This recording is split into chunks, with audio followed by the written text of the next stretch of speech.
ભુવાના મખે ખમકારા કરે, પઢિયાર હોય એના મખે કદાચ ખમકારા કરે, પણ હું તો ઈ કહું છું કોઈક દુઃખ હોય અને મધરી રાતે જો ઝૂંપડામાં સાપડામાં રોતા હો અને જો મધરી રાતે મેલડીને યાદ કરો અને બેટા જો આકાશમાંથી જો ખમકારા ન કરું ને તેથી મને મેલડીને ખોટ લાગી જાય છે.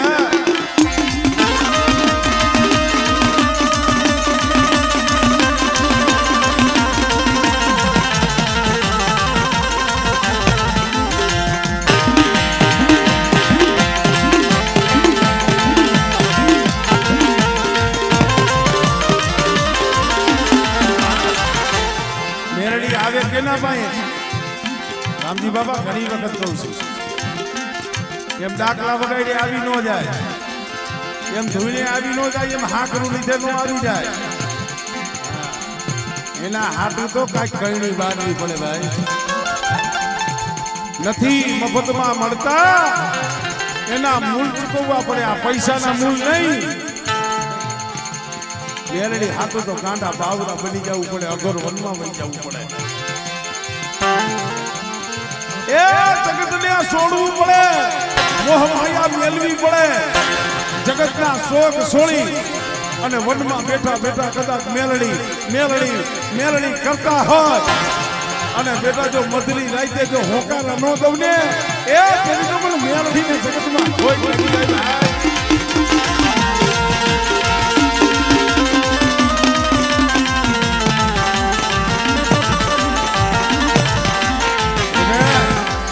જોધપુર ના જુદી જાણવા વાળી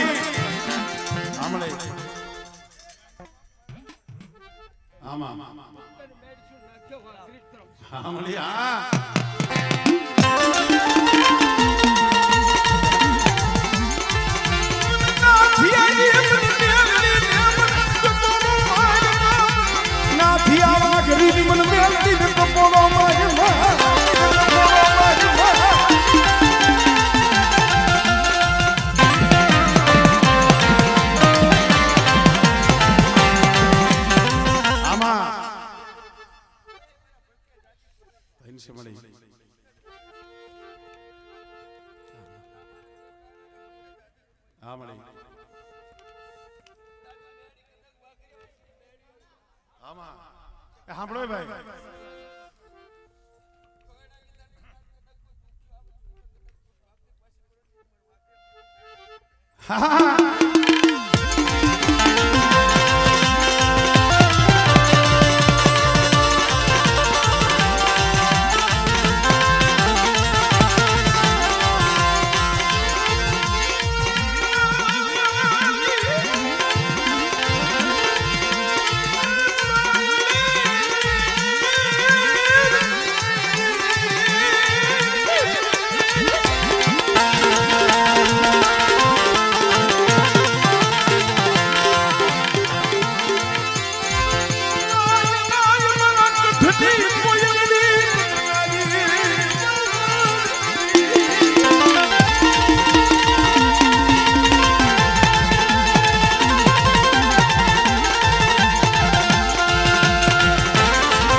રામ બાબા મેરડી વિશ્વાસુ હોય ને, હું તો જગતમાં કહું છું આ જે કાંઈ સહી ભરતભાઈ કુંડિયાને મારા બાપુ દર્શકભાઈ કુંડિયાને આ જગતમાં આવકારો મળતો હોય અને 5 જણા જો બોલાવતા હોય ને પ્રતાપ અમારી મેરડીનો છે.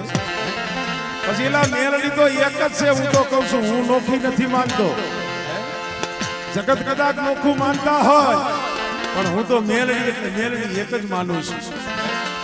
અને ભલા માણા જેના માથે મેલડી રીઝી જાય અને જેના માથે મેલડીનો સાયો પડી જાય અને બેટા કદાચ ઝૂંપડામાં જીવતા હોય અને જો આભમાં તારા કરી નો ચમકાવું ને તેની મેલડીને મને ખોટ લાગી.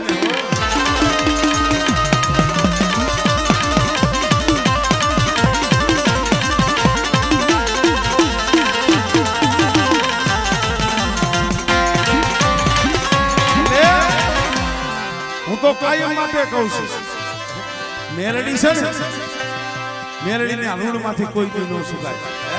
કારણ મારા ચામડાની સીવડાવું મેલડી